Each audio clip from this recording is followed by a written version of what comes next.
But it's like you have a branding message. Now it's like, okay, now you can tap in because you've identified who you are. Now there's a specific client out there, a customer out there who want to do business specifically with you because of who you are. So what would you say are some good strategies for entrepreneurs to position themselves? One, you have to be where your customers are.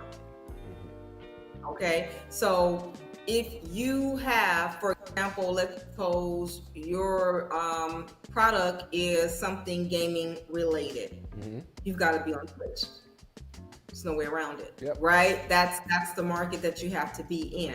So it's understanding all of the different platforms as vehicles. So you have to understand how they operate. Okay, so one, you look at even the platforms and what are their key differentiators. They're going to attract certain markets and target, people who are going to show up. So Facebook, for example, I know you guys have all seen the meme where it's like me on Facebook, me on Instagram, a little bit more ratchet, right, conservative, on Facebook, and it's like me on this and me on that. And you have 4 different personality types, right?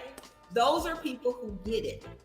They get it. So right now there's a lot of ways that you can strategically position yourself, and we can get really broad on that, but because most people here are going to be online and e-commerce, I'm going to focus on that landscape. So Facebook originally is for long form content. So because of that, you're going to get people who actually like to write and read.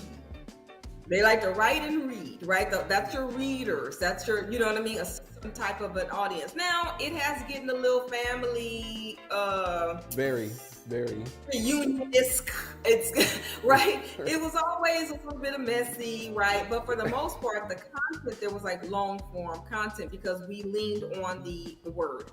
When you got over to Twitter, which was like that next startup platform, then the content was very short, very quick, very fast, very comical. This moves. This is a global chat room. I don't know if you guys have ever been in a chat room before, but the chat rooms were like it flies. Twitter flies. Twitter is where you can disseminate information rapidly. And the attention span much shorter. It was like 147 characters. So you got to be in and out, be really punchliney with that. Right? So that's really that audience. So that's more of like the snappy, witty, I'm going to say the Gen Z's a little bit younger audience. Then we got into Instagram, and Instagram was really graphic based. It was really photo based, to be honest with you, before it was anything. So that was a great space for the creative types that the filters and the photos and the artistic types and things like that, which they've now kind of monopolized a little bit more to the community. But Instagram still comes down your timeline as photos. YouTube, audio, right? Long form audio.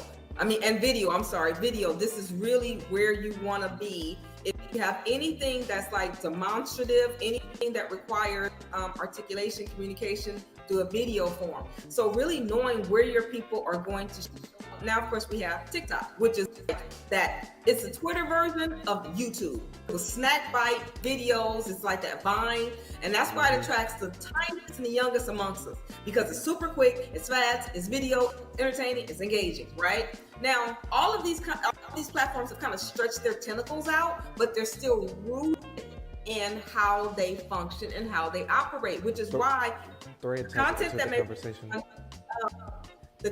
that may work on Twitter, it's not going to work on YouTube as well. You see what I'm saying? It doesn't translate. You can't just repost to Twitter. It's not going to translate the same way. So really kind of understanding where is your